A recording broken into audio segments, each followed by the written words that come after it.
Hi, I'm Katya, And I'm Rin. And I'm Ashley. and we're here at Commonwealth Holistic Herbalism in Boston, Massachusetts. And on the internet everywhere, thanks to the power of the podcast. Woo! Mhm. All right, so you might have noticed that we've got a third person on the pod today, and that's Ashley, who is one of our most advanced clinical herbalism students at the moment. Yeah, really rocking it. And we thought that you, wonderful podcast people out in the world, would enjoy hearing from Ashley about her work as a developing clinical herbalist and working on like leaving the nest. It's I almost feel like it's not quite right to say student anymore because you're moving into that transition phase. Mhm. But I don't quite know the right word. But yes, moving out into practice, into the world. Yeah, Ash has been studying with us for some years now, and you started seeing free clinic clients almost a year ago in September of last year. Yeah, in 2 weeks it's gonna be, or by the time you hear this podcast, maybe it will be the 1 year anniversary of you seeing your first clients. Yeah. And then also seeing the student clinic clients since the beginning of this year as well. So you're racking up the clinical hours, you're building up your docket of clients and everything. It's been really great. Yeah. So we thought that we would do some interview time with Ash and let y'all hear her story about coming into clinical herbalism, and hopefully that will motivate and inspire you all out there in your studies too. Yeah. So first we're going to do our reclaimer, all right? And that's where we remind everybody that we're not doctors, we're herbalists and holistic health educators. The ideas discussed in this podcast do not constitute medical advice. I guess they also don't necessarily constitute business advice, but hopefully business inspiration. There we go. Yeah. No state or federal authority licenses herbalists in the United States, so these discussions are for educational purposes only. We want to remind you that good health doesn't mean the same thing for everyone. Good health doesn't exist as an objective standard. It's influenced by your individual needs, experiences, and goals. So keep in mind, we're not attempting to present a single dogmatic right way that everyone should adhere to. Everyone's body is different, so the things that we're talking about may or may not apply directly to you, but we hope that they'll give you some new information to think about and some ideas to research and experiment with further. Finding your way to better health is both your right and your own personal responsibility. This doesn't mean you're alone on the journey, and it doesn't mean that you're to blame for your current state of health, but it does mean that the final decision when you're considering any course of action, whether it was discussed on the internet by a trio of your favorite herbalists or prescribed by your favorite physician, it's still always your choice to make. Yeah. All right. Well, okay, we got that out of the way. So let's jump in. Ash, what brought you to herbalism? Like, what was your background before you became an herbalist? Well, first, I'm so excited to be here. Thank you both for having me on the podcast. Yeah, I've always been interested in herbalism. This wasn't something that I found later in life. Actually, I started out in my studies in medical anthropology and public health and pursued that. And then I was a professor of public health, doing that for some time, as well as working as a medical anthropologist in the field for 17 years. So really uncovering indigenous Native American, Southern New England Native American remedies, but through an archaeological context, which is already pretty limited because aerial parts don't preserve really almost in the soils, right? So a lot of the char, the root materials, but it gave me a sense of what was going on, how indigenous people were working with them in some of the earliest context. But can I just interrupt you to say that's wicked cool, and I didn't know you could go to college for that. But that's awesome. Yeah, you can. Yeah, so I started working with some of the tribes, and from there really got roped into some grant work looking at the Pequot War and King Philip's War, which are 1636, and then the King Philip's War, 1675, and how those earliest conflicts really begin to strip away or degrade or push underground indigenous remedies, and that includes herbal medicine. So there was a huge gap in the historical record, ethnographies, you name it. But going through the archaeological records, the ethnographies, there was always a big part of this that was missing. And that was why I wanted to go into clinical studies. We had no idea about dosage, how to use it for an individual, just what was going on behind that.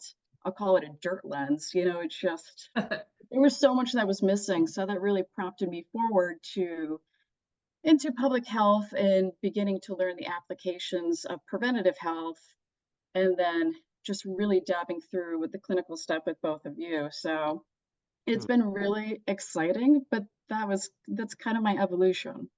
Yeah, it's interesting because part of what you were saying there was just reminding me of an experience a lot of people have with herbalism, which is like, first you see people on Facebook asking questions about like, what's the good herb for headaches, and then someone says feverfew, and that's kind of the extent of the interaction.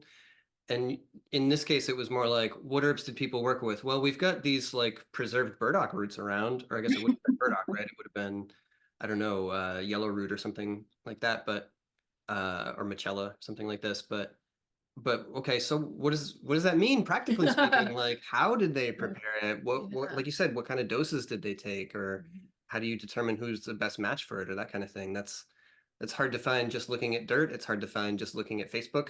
And so like people need to have a way to dig further in. And Actually, I was having a conversation with somebody about this a couple of weeks ago.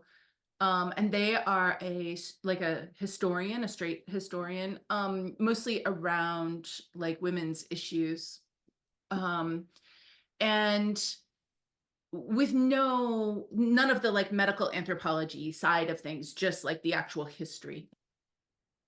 And they were trying to make some statements about herbalism in history. And I was like, I love you. That's not actually accurate.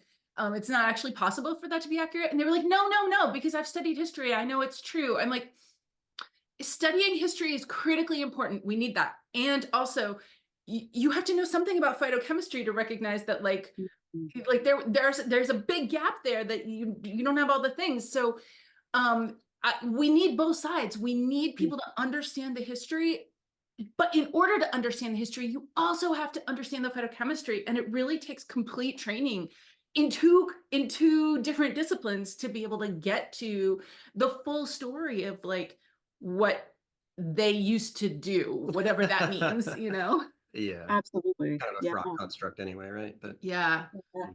Yeah, Okay, I definitely. just want to state for the record right now that this podcast episode could be 5 hours long if we let it. So maybe we should choose not to let it, but wow, I would love to hear so many words about this. But we have a lot of other things that we really want to also talk to you about because they're also interesting too. But wow, right off the bat, super fascinating. yeah. All right. Well, let's ask this then. Did you come into herbalism and be like, I am gonna be a clinician. I'm gonna sit down with people. I'm gonna help them figure out the right kind of herb, or did you start in a different direction and kind of find your way there over time? Like, how did that part happen? I guess it's a little yes and no. I think it was a little bit of both. I think it was, working in kind of a lab experience and also working kind of solo in some regard in doing the research, but also teaching and then wanting to be able to teach a little bit more so. So it's one of those situations where, a person who doesn't have experience and then they're teaching it, it's not as good, right? It's not Yeah. as, you know. It's So to have challenging. it's challenging. So once you have the experience, you get all excited. Now you want to share that further, but now you actually want to do more with that information. So Mhm. it was a progression. So it didn't just happen overnight, but yeah. Yeah. Yeah. I mean, you're kind of singing our song here, talking about like the impulse to teach as something that leads to the impulse to do clinical work. Because it's all teaching as far as we're concerned, like the way we talk about it, the way we talk about it, the way we teach about it to our students, but the way we talk about it to each individual client that comes in. like right there on our disclaimer form, it's like the purpose of this session is educational in nature. Like we're here to teach you stuff, not tell you what to do. Kind of like what we say in the reclaimer at the beginning, I'm not here to like tell people do this, do that, take that, stop this other thing, but to say, here's what might happen if you do it. Here's what you should watch out for when you experiment with this. And these are the things we'd hope to see happen. And anyway, I'm talking too much, but Right. I want to jump on some of that thing too about how like it's very spiraling necessarily, right? Because like you learn a few things and you teach them in one way or another. You teach them to your next door neighbor who's having problems with chronic headaches. And I don't know, I just learned something. I'm going to tell you about it. And try to help you with it. Or you teach them because you're a professor. And so you try to integrate that into your curriculum, or whatever else. But then like you hit the limit of what it is that you've mastered, and you're like, well, mastered is a fraught word, but you've hit the limit of what you've got experientially, and then you're like, oops, gotta go get some more, like because really like you said, you really can only effectively teach from your experience. It's extremely difficult to teach in a like completely abstracted kind of way. Yeah. Yeah, and there were personal reasons as well, especially learning more and getting more into my advanced studies with public health. My, personal family members, my father in particular, dying from things that I'm like, what? I mean, it was a progression too of just chronic illness, but very much preventable. And that was something that, kind of there's a little bit of anger involved in that. I think the more you understand, and there's definitely grief that comes with that, but it's also how can I learn more to help my own family, to help myself, and then, of course, once you're able to really get a grasp on the information to help the community. So there was definitely personal reasons around that too. Yeah. Yeah. Yeah. Right. And you've been devoting more time to your clinical herbalism work lately. Yeah. Yeah, so I've transitioned to teach part-time so I could really pursue my clinical practice and really make that a focus because again, I'm able to really have what I think more of an impact on the community and to help those individuals. So as cliche as this might sound, to help one client at a time, it makes such a big difference, but I can still teach and work with the community too. So it's the best of both worlds, and it's really that's where I need to be. Yeah. The sort of ideal that I sometimes have in mind when I'm doing client sessions is going to teach this person some things to help their own body. They're going to be able to share that with other people that are around them that may have similar problems. And then maybe they'll also get interested in herbalism a little more and be like, I want to learn all of it now.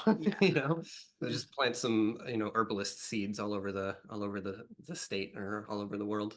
That'd be good. I want to grab onto something you said there, because it's also just really good business advice. Like you mentioned, like that it's nice to help individuals like intensively through their needs, but also to be teaching as well and to kind of balance that. So in terms of like how that nourishes you, but also how that allows you to nourish the community, both at the like personal and the broader scale. But also from a business perspective, I think that a lot of people don't have a lot of experience with being self-employed. And because the model is usually like you have a job and that job provides everything for you. And when you're self-employed, the model that you have set up for yourself is actually like super fantastic. If you like, you're doing two things that are important to you that are very overlapping and woven together. But it's two different like revenue streams. And so on one hand, like this is always a little bit challenging as herbalists because like our primary goal is to help people, but also in order to help people, we have to put on our own oxygen mask. And that means being able to pay our bills and buy some food and stuff like that. And so it's not callous to talk about how we fund ourselves. And that model of having like, I teach, at the university part-time, and I see clients in the rest of my time, that allows you to have support from the community in two different ways for the work that you do. And so I just want to draw attention to that as like an intentional business model, and that it's a good thing. Yeah. Yeah. You know, whether it's that way long term or whether it's a transition phase that you move through, you or like other people doing this to be like, all right, well, I have a 9 to 5 job. I want to do herbalism, and can I like do some days a week? Can I cut down the hours so that I have time to devote to herbalism as well? Yeah. But I'm not hanging out there without a net. Whenever it's possible, that's nice. You know, that's better. Yeah. Right.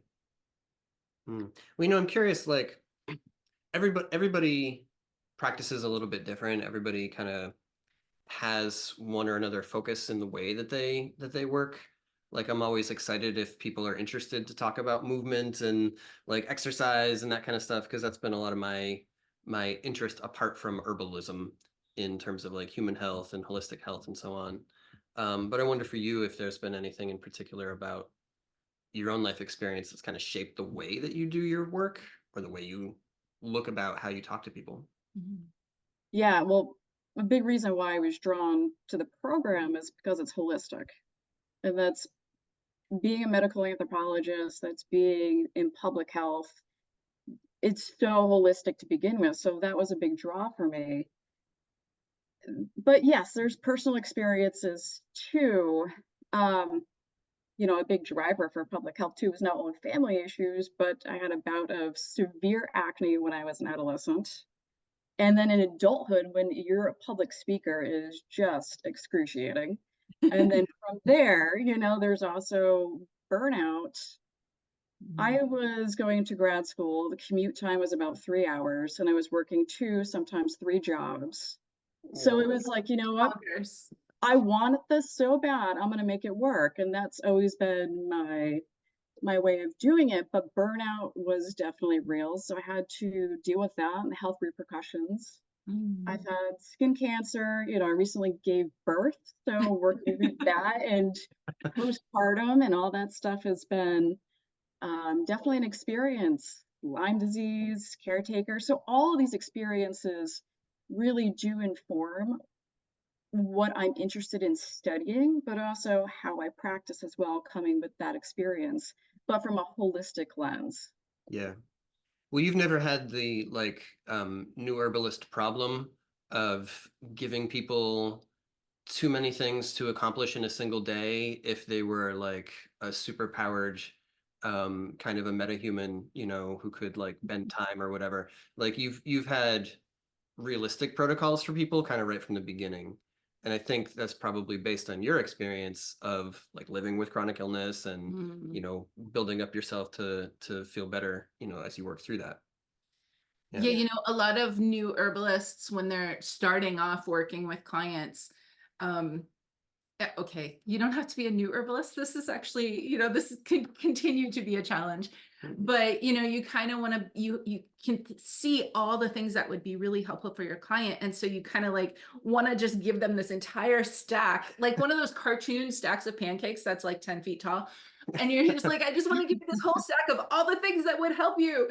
And, but that's like so overwhelming for a client. And I think that experience, that constellation of experiences that you have had in terms of like dealing with health issues and also being driven to learn, to grow, to achieve in service to your community, like those two parallel tracks that probably butted heads many times. I think all of that created a lot of experience in you that helps you to tailor your suggestions, that you know, a much smaller stack of pancakes is what I'm trying to say. Right. And it's buildable. So you want to give them stuff that they can do, or in my case, that I could do waking up out of bed, be able to do that and feel empowered and let those lifestyle strategies build upon one another. And you just keep building as you feel more comfortable and as you get more energy, as you're able to free up more resources. So yeah, and it, you know, it's sort of the perspective of like, oh wait, I don't have to do it all in the first conversation, you know. and you shouldn't. Yeah. It turns out, right? Yeah. Yeah. Okay, well, speaking of your style there, For folks who don't know, in our school, when you get to the point of clinical mentorship, you start off observing faculty taking clients and then talking about it afterwards. And then when you feel ready, you start seeing clients, but one of us is always watching. And then we talk about it afterwards. And then once you feel like really confident and we see that you're like rocking it, then you start taking clients by yourself, but we still talk about it afterwards. The talk about it afterwards part is always there. That's important for everybody. Yeah. And so that will give a little context now when I say that I know you can work with basically anyone because I've been watching you do it, like I actually have with my eyes watched you work with all different kinds of people, all different kinds of health issues and goals and all that stuff. Yeah. Including the situations which happen a lot as an herbalist where like they write down one thing on their intake form and you think that's what the conversation is going to be about. And then you get there in the actual session and it's a whole different problem, maybe more complicated, or maybe there's a bunch of confounding factors that were never mentioned before. And we've seen you like get into a situation like that and be like, no problem. Here we go. Right. Like 1 second of processing and then you're just all set. Yeah. So that's fantastic. Okay, but now that we've established that we know you work well with all different kinds of people, who are your favorite people to work with? Like when you get a particular kind of client and you're just like, goody, this is my favorite issue. Who is that person? I wouldn't say it's one issue in particular, but I love working with women in what are called like the phases. So especially a young woman transitioning, she has her period. How do I begin to support myself? Find nourishing foods, begin to come up with lifestyle practices to build confidence, which I think is really important.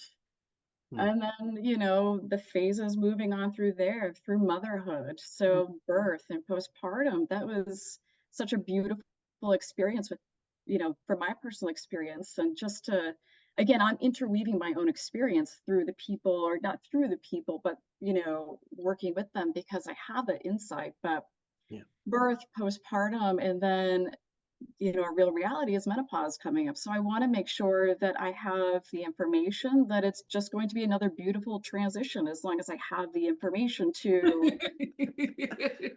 It's psychologically, that's how I'm going to go in, Listen, So that's a great way to go in. Yeah. But as a perimenopausal woman, I will tell you, there are many parts that are not beautiful.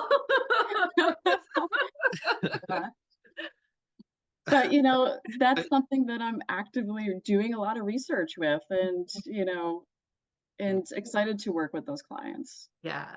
Yeah. Awesome. It's an interesting, frame to look at it in because it sort of encourages you to see the similarities in these like otherwise very different periods in life. Yeah.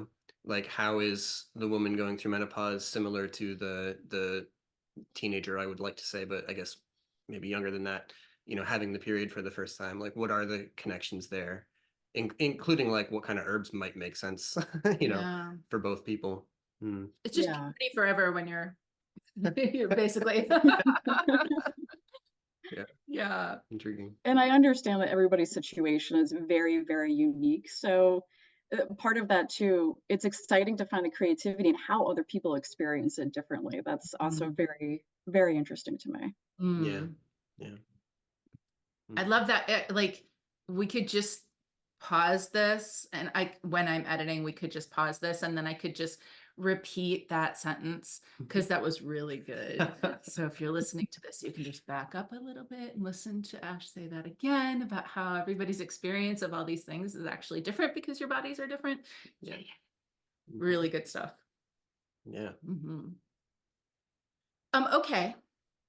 So you're an herbalist and you have finished your mentorship and you have gotten your recognition as a registered herbalist with the American Herbalist Guild, and you have had a full and robust career, and you have helped everyone in your town and all the surrounding towns and across the nation and probably internationally.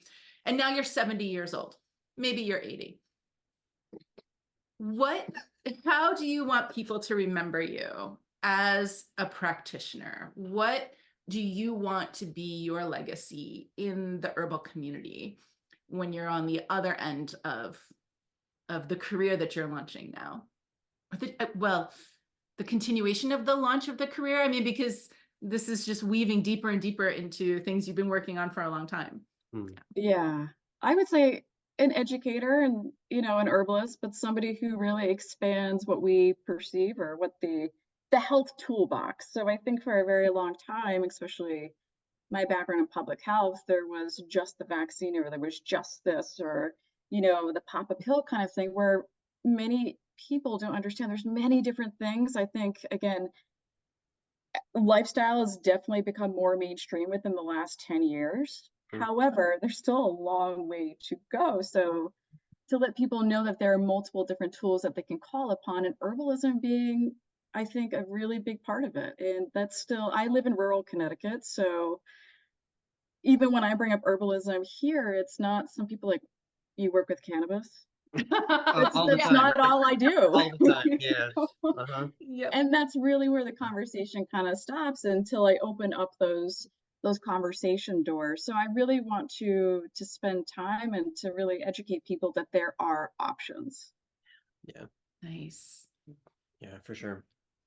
Well, listen, we are interviewing you in part because you're one of our students, and this makes a really good opportunity to share a little bit about our clinical program, because you know it better than, I don't know, most folks apart from us, having been in it for a while now. Yeah. And on the tail end of it now. Yeah. Yeah.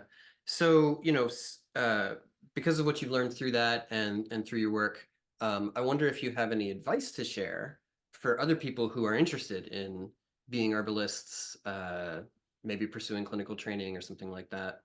What will you tell them? At the top of the list, I would say time management. This is always going to be a very intensive practice, but in the best possible way. I mean, I guess I can say from my personal experience, I don't want to speak for anyone else, but if you're going into clinical herbalism, for myself, you're invested. You wake up, you interweave herbs within your everyday.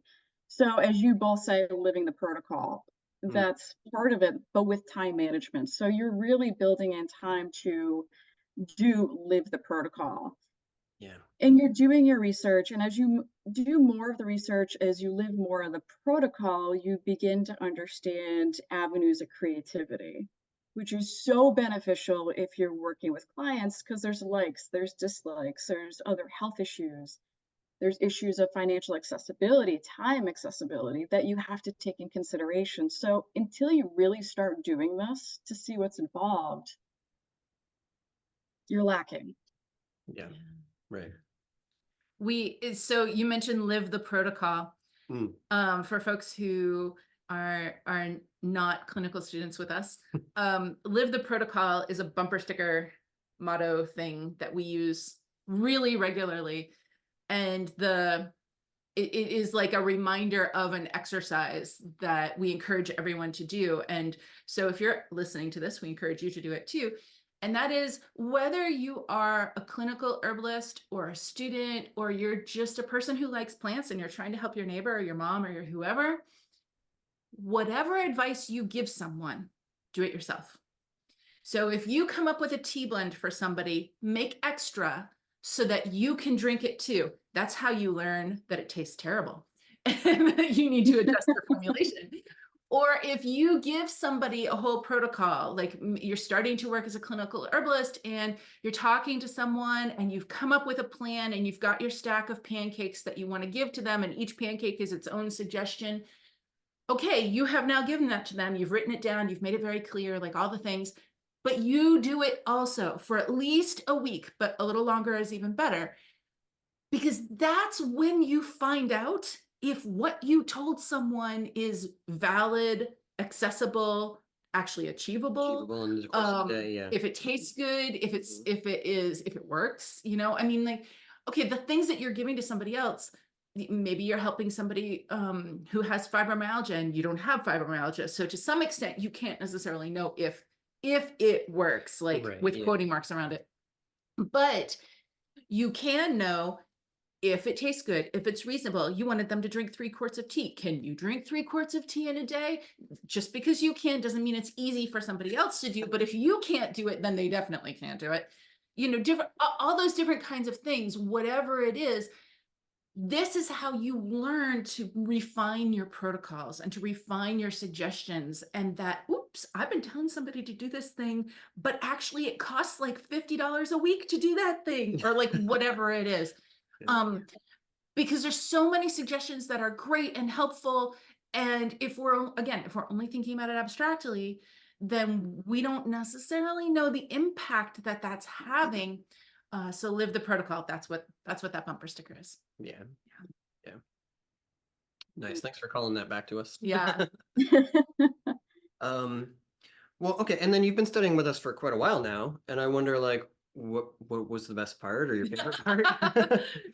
That is such a hard question because again, all my interests they're holistic. The body is not broken down into systems. Yeah. There's just so much. I love the way the program is laid out though, to put it in chunks like that, to focus on perhaps the cardiovascular or digestive or whatever it may be, but it's also interconnected. So there's not anything that I was like, wow, this is boring. I thought everything was extremely exciting.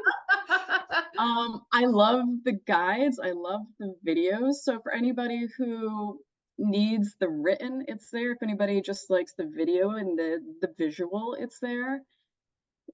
But also too, to have support all the way through, to ask questions, to be part of a online community, as well as, having face-to-face connections is just so wonderful. And that was something I wasn't necessarily expecting when I first enrolled in the program. It's been amazing, and I can't imagine finding this anywhere else. I can't. I'm glad that is one of your favorite parts, because it's also one of my favorite parts. We really prioritize trying to get to know our students, and like we read everything in the community. Like if anybody posts anything, if it's a post, if it's a comment, anything at all, we read it. If I try to read every single student question, even if it's a day that Emmy is answering the questions, or that Rin is, or that Emmy and Kenton help us answer student questions, and we sort of have a rotational schedule. But I try to read every question anyway, because I just want to know, like, what is everybody thinking about? What is, and then Q&A is so awesome. And then when we get to mentorship and we get to like hang out for 2 hours in person every week in tiny little groups, and that's really good. All of that stuff is the real, okay, I need to do some administrative work and some marketing and some like all these other things too, but like that's the stuff that's the most important to me. Yeah. So I'm pretty excited that is also so helpful for you. Yeah, and of course, having real clinic work and working with people and individuals, that's huge.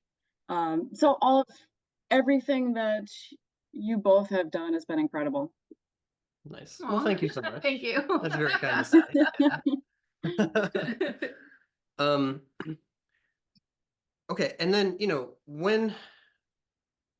based on your experiences with us and your own like self-directed study and so on. Well, and also all your study before you even got to us. Yeah. The whole PhD situation. Honestly, and also your experience as a professor.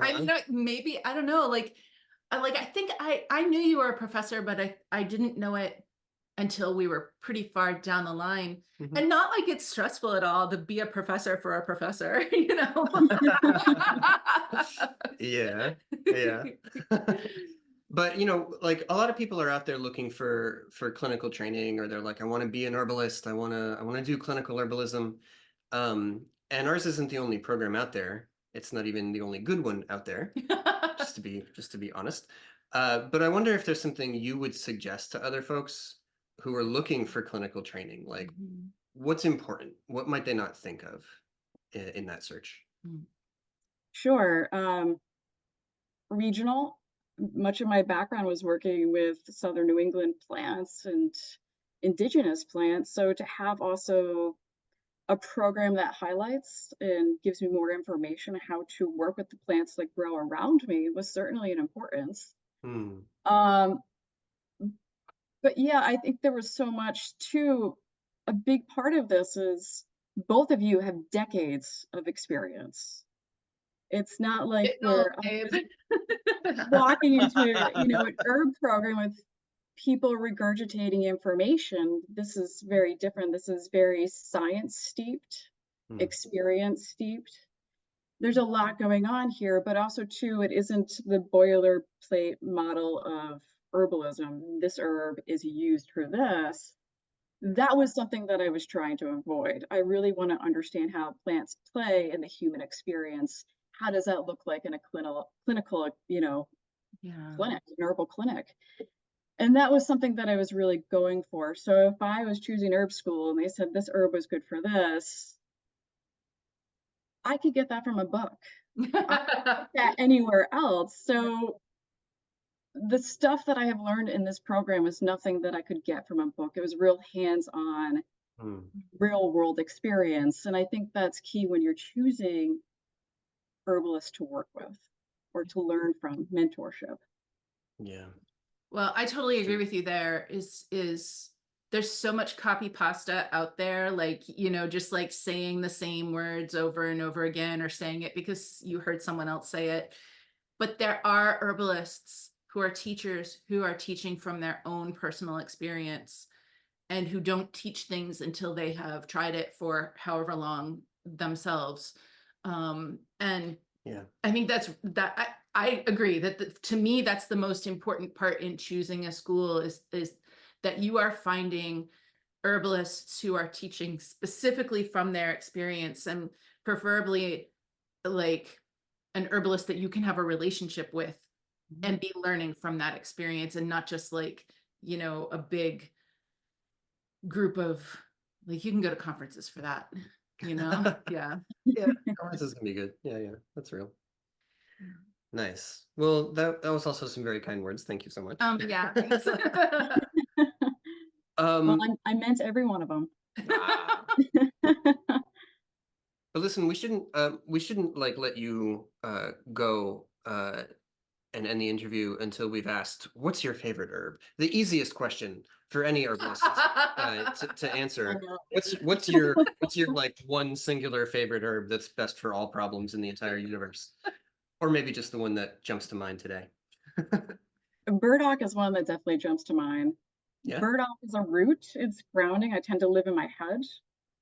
Mm. I also like the taste of burdock. If I find it at my local co-op, I'll actually prepare it and saute it with carrots. So I'll actually eat it. And then I do work with the powder quite often. My morning coffee is a process, but a good one. I enjoy it. So I'm putting burdock powder in there. I got my cocoa, I've got my ghee. It's a decaf coffee, but I love it. If I don't wake up in the morning and have my burdock coffee, it's just not going to be a good day. So Hmm. I've grown to love and crave the flavor, but it also helps me just get the day started, help digest some of those really nourishing fats. So I really, really just love burdock. Hmm. That's so awesome. Nice. That's cool. Yeah. Okay, well, to build on that, if you could be any plant, you'd just be like, I'm done humaning. We've had it. I'm gonna be a plant now. If you could be any plant, who would you be and why? I love thistle. I've always been drawn to thistle, whether I'm traveling abroad or I'm home. Whenever I run into thistle, I'm just like, whoa, cool.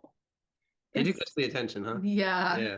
it does. It's just, and it has even bull thistle, around us, but it has a growth pattern in those kind of prickly leaves. It seems sturdy, it has some spines. It's just a little pop of color. It's such an interesting plant to me.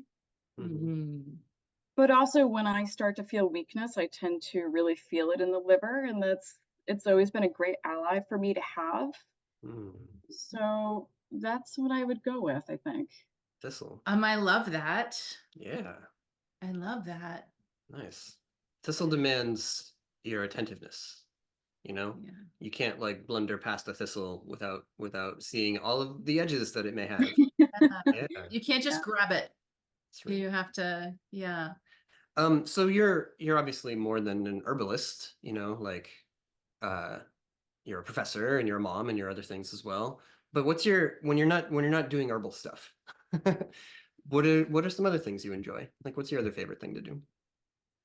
I am obsessed. This is gonna sound so dorky, but I'm obsessed with ritual and agenda books and creating.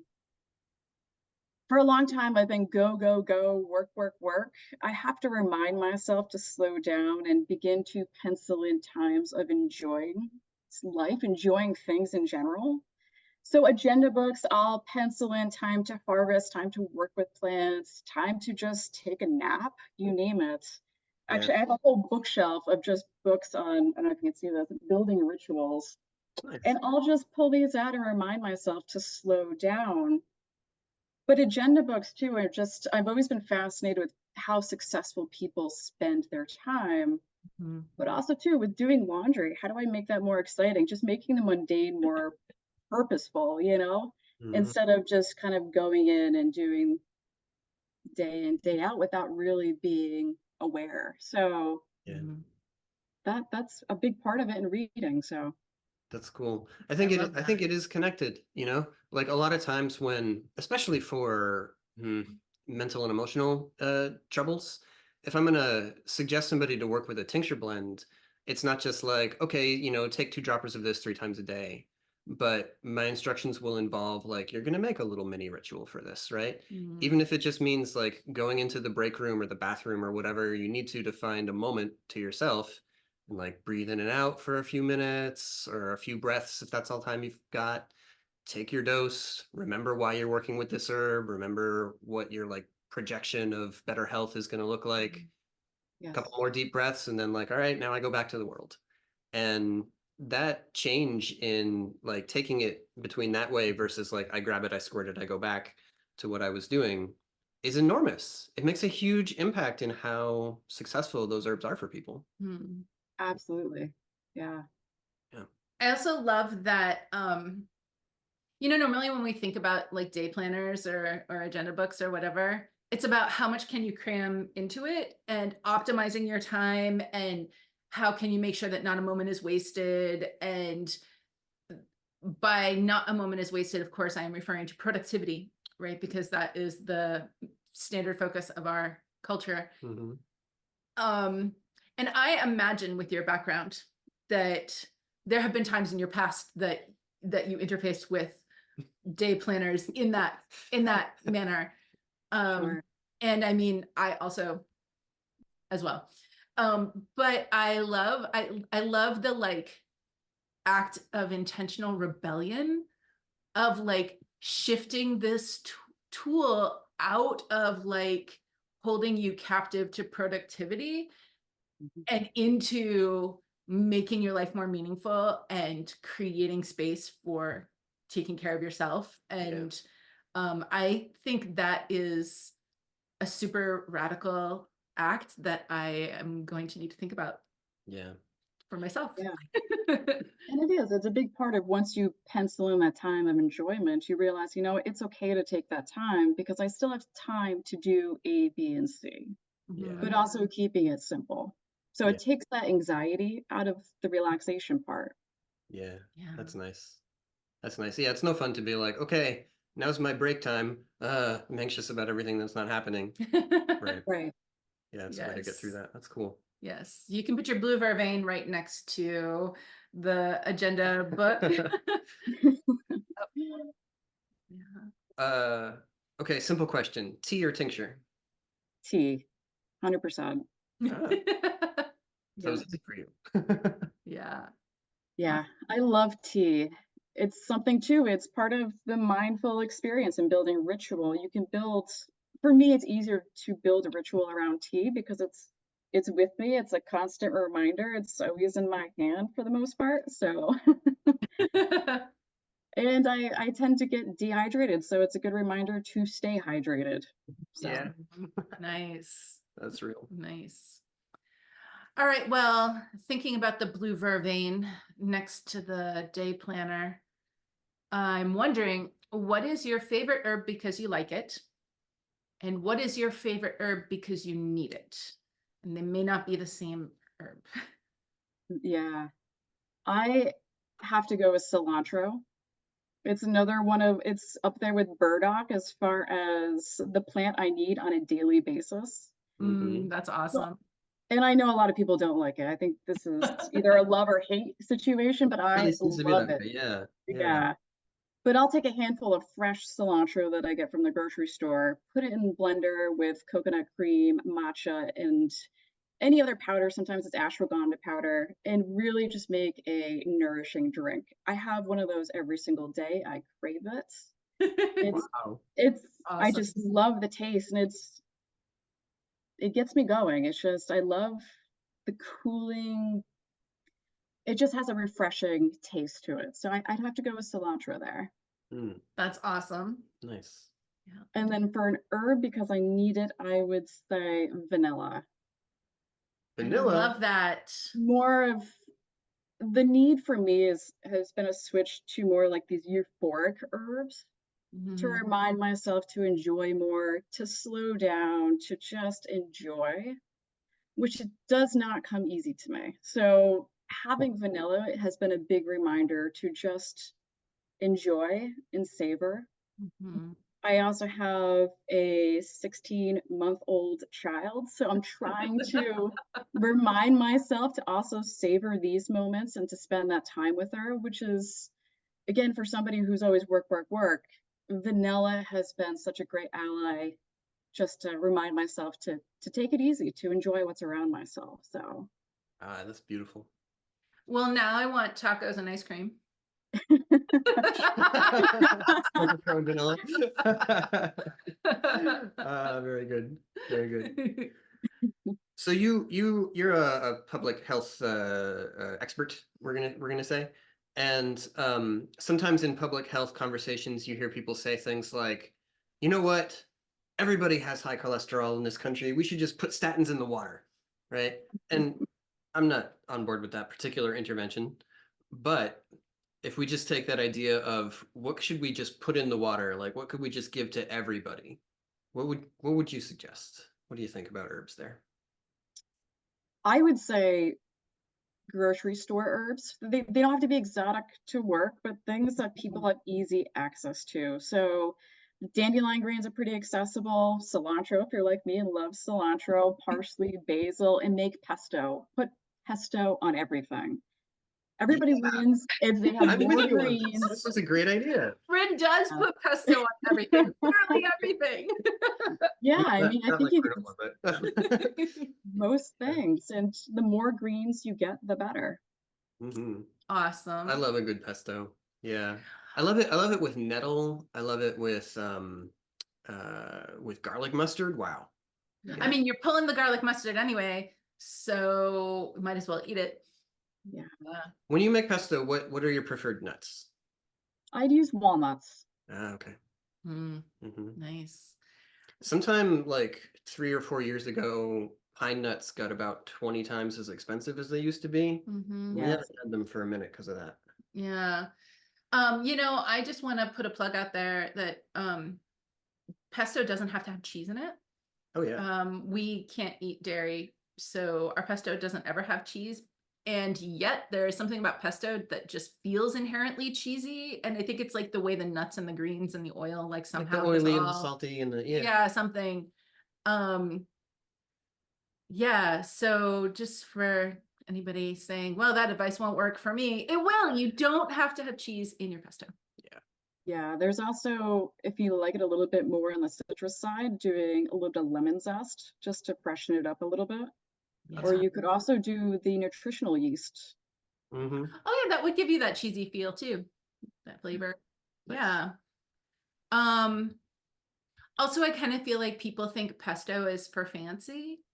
But all the herbs that you mentioned are not expensive, and some of them you can just go outside and pick in your yard, as long as you don't spray your yard with weird things or your dog doesn't like whatever. I don't